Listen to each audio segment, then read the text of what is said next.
이어서 같은 주제로 질의하겠습니다. 지난 5년간 총 191건의 협동연구과제가 있었는데 저출산과 관련된 협동연구과제는 단 한 건도 없네요. 방금 이사장께서 말씀하신 거는 인구 감소 고령화 문제입니다. 그래서 고령화에 관한 협동연구과제는 총 191건 중에 6건이 있었지만 저출산에 관한 협동연구과제는 단 한 건도 없었고, 또 우리 사회가 30년 후에 이런 인구 구조로 갈 때 어떠한 변화가 예측되고 거기에 따라서 교육, 병역 문제랄지 경제 체제라 문제랄지 농촌의 유지 문제랄지 지역 균형 발전의 문제랄지 이런 것들을 종합적인 연구과제는 단 한 건도 없습니다.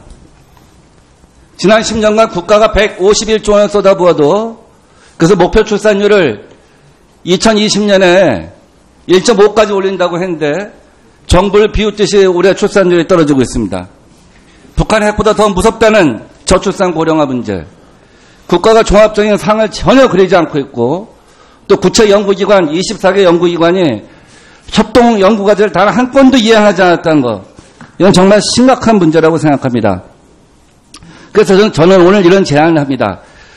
이 저출산 문제가 현재 지난 30년을 돌이켜보면 새로 인구 유입, 이민을 갖다 봐야 되지 않는 한 앞으로의 30년은 고정되어 있는 겁니다. 새로 태어날 미래의 30년, 그 아이들을 제외하고는. 그렇다고 한다면 고령 인구가 어떻게 될 것이고 앞으로 대학을 들어간 아이들부터 우리 평생 동안 노동을 하면서 퇴직을 할 노동 가능 인구가 어떻게 구성될지를 갖다가 상을 국가가 전체적으로 그려볼 필요가 있다고 생각해요.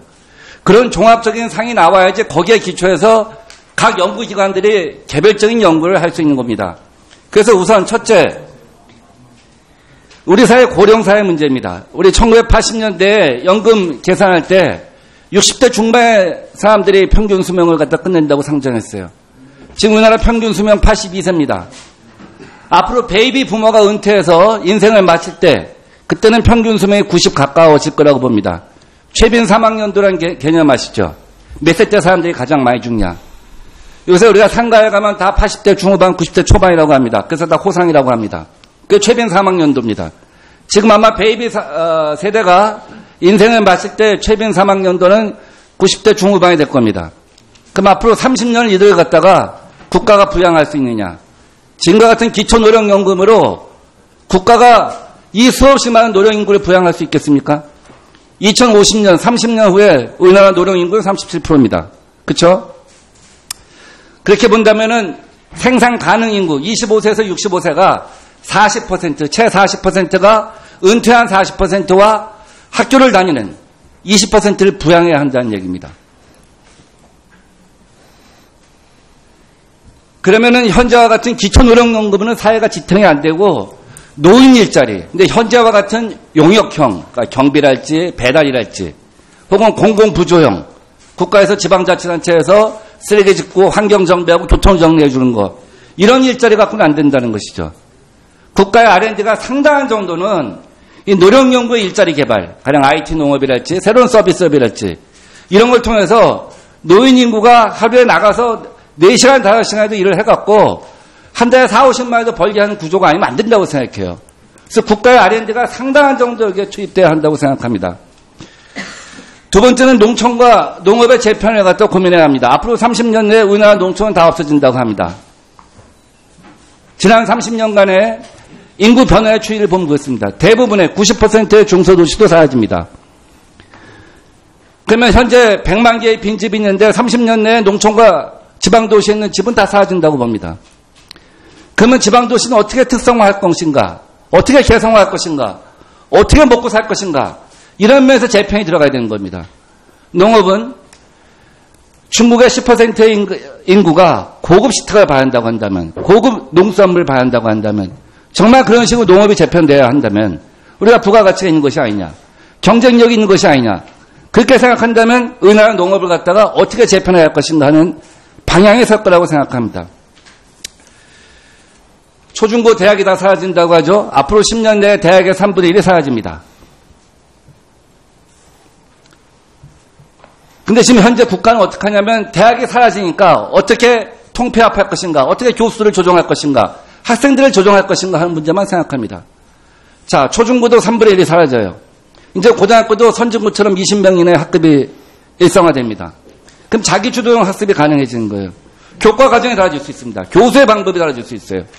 그리고 대학도 이처럼 인구의 변화에 맞게 또 미래 시대에 맞게 4차 혁명 시대에 맞게 전반적으로 재편을 해야지 단순히 숫자가 줄어드는 것 같고 통폐합한다? 이건 넌센스입니다. 근데 모병제, 징병제 얘기가 있습니다. 좋아요. 모병제로 간다고 합시다.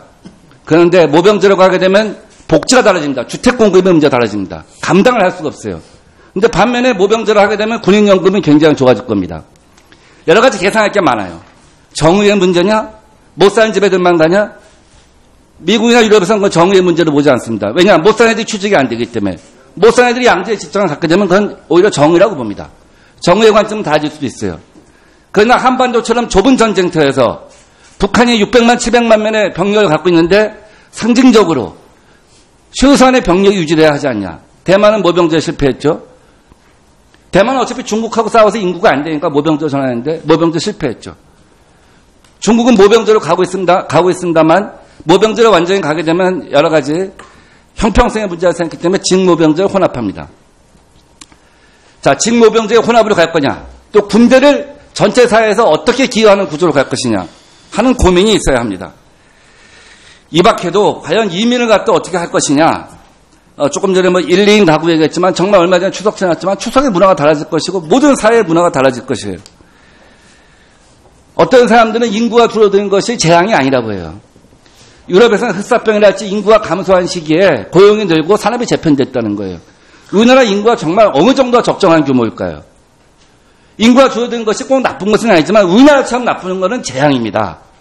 고령화의 정도가 너무 심각하기 때문에. 예. 1분.